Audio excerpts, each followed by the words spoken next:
এই পরিসংখ্যান যে নিয়ে এসেছি আপনাদের কাছে, এই পরিসংখ্যান আমার নয়, আমাদের সরকারের নয়, মমতা ব্যানার্জি সরকারের নয়।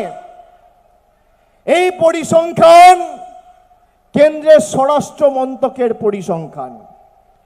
আমি এক এক করে এবার আপনাদের বলি।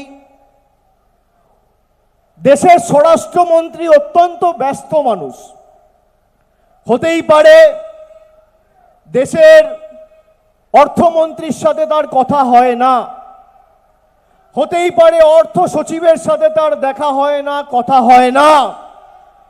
দেশের আর্থিক কি দুরবস্থা এবং পরিস্থিতি স্বরাষ্ট্রমন্ত্রী হয়তো জানেন না, কিন্তু আমি আপনাদের বলি, তিনি 2 তারিখ সভা করে বলেছেন যে বাংলার ঋণের পরিসংখ্যান হচ্ছে 8 লক্ষ কোটি টাকা।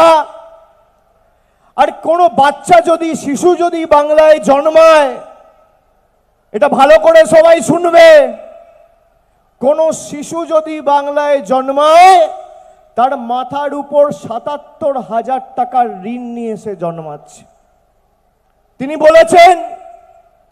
এবার আমি আপনাদের আসল তথ্য দিচ্ছি, শুনুন। বাংলার ঋণ বলছে 8 লক্ষ কোটি টাকা। কি পরিস্থিতিতে মমতা বন্দ্যোপাধ্যায় ক্ষমতায় এসেছিল আপনারা দেখেছেন।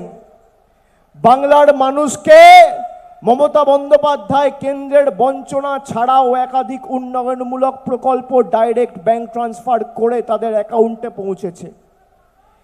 কেন্দ্র সরকার, নরেন্দ্র মোদী সরকার 2014 সালে ক্ষমতায় আসার আগে দেশের ঋণের পরিসংখ্যান ছিল 56 লক্ষ কোটি টাকা।